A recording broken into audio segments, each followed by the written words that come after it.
Ce matin, je te présente celui qui est capable de sauver. Il s'appelle Jésus-Christ de Nazareth. C'est lui qui allait mourir au poteau de la croix pour toi. C'est lui qui a pris sur lui tes péchés et il a souffert à ta place. Il a payé le prix de ton salut. Ce qu'il veut de toi est que tu le craignes, que tu marches dans sa parole. Craindre Dieu, c'est accepter la parole de Dieu, accepter de se confondre, non au monde, non à ce qui est à la mode, non à la manière des gens de vivre sur cette terre, mais de te conformer à la parole de Dieu. Ce que Dieu te dit de faire, c'est ce que tu fais.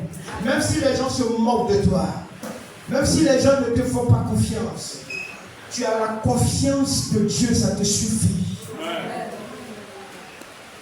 Tu crains Dieu, ça te suffit. Quand ce malfaiteur à la croix pouvait le dire, ne crains-tu pas Dieu? Il est venu jusqu'à mourir pour toi, malfaiteur, drogué, prostitué, voleur, détourneur de fonds publics, critiqueur des gens, hypocrite.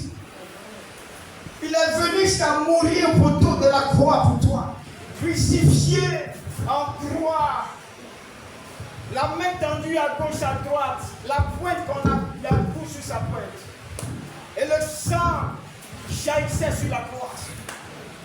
Il était en train de payer le sacrifice de ton salut, qui t'a offert gratuitement, pour que tu changes de vie, pour que Satan n'ait plus de pouvoir sur toi, pour que tes yeux soient ouverts sur la véracité, l'authenticité de la parole de Dieu, pour que tu puisses comprendre le salut et marcher en fonction de ton salut.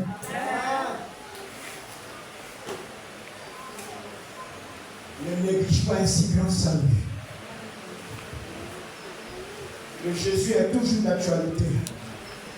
Celui qui peut sauver le monde, il s'appelle Jésus. Celui qui peut te sauver de la corruption, il s'appelle Jésus. Celui qui peut te sauver de l'adultère, il s'appelle Jésus. Celui qui peut te sauver de la fornication, il s'appelle Jésus. Par moment, tu vois comme tu es lié, tu ne sais pas comment t'en défaire. La question que je vais te poser, est-ce que tu as accepté véritablement le Seigneur? Ceux qui peut-être croient que la solution, il n'y a plus d'issue, que lui, il n'y a plus de solution. Il ne peut pas arrêter l'alcool, il ne peut pas arrêter l'adultère, il ne peut pas arrêter la fornication, il ne peut pas arrêter de mentir. La question que je te pose, est-ce que tu l'as accepté véritablement? Très bonne question. Est-ce que tu l'as accepté véritablement? Est-ce que tu as fait corps, âme avec lui? Est-ce que tu es avec lui? Parce que si tu es sincère, c'est là aussi que Dieu est sincère avec toi. Si tu n'es pas sincère, tu ne verras pas la sincérité de Dieu, parce que tu es en train de faire de la comédie. Dieu n'est pas un comédien.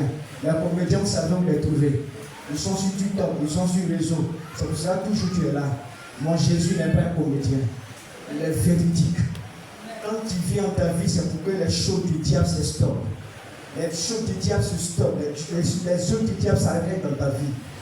Il vient, il te change. Il te métamorphose. Il te transforme. Tu n'es plus celui qui était. Celui que tu étais avant Christ. À partir de ta rencontre, une nouvelle identité t'est donnée. Une transfiguration arrive sur ta vie. Ta mentalité change, tes pensées, ton raisonnement change, ton intelligence et ta sagesse changent.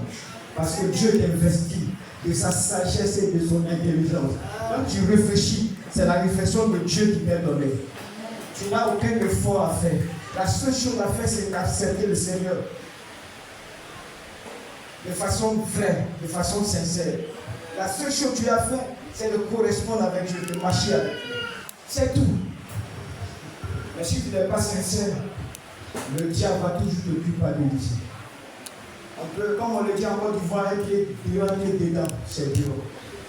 Tu ne peux appartenir Dieu puis jouer le semblant avec Dieu. Il est la seule personne, la seule divinité qu'on ne peut pas blaguer.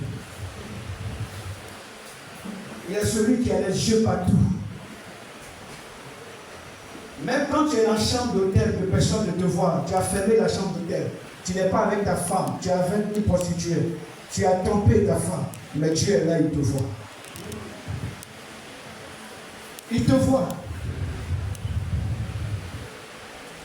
Tout ce que tu commets, faute dans le secret, ceci, cela, il est là, il voit.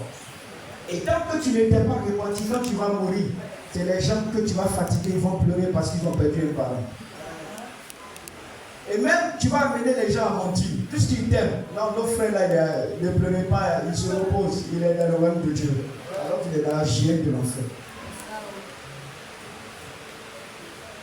Je te donne un conseil ce matin.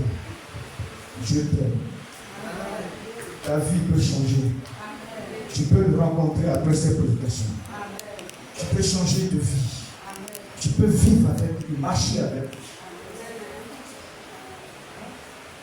Et avoir pour dessiner le ciel, le paradis. Que Dieu te bénisse avec sa crainte ce matin dans ton cœur, dans ton esprit, dans ton foi intérieur. Que Dieu te bénisse avec sa crainte. Acclame le Seigneur pour ce message.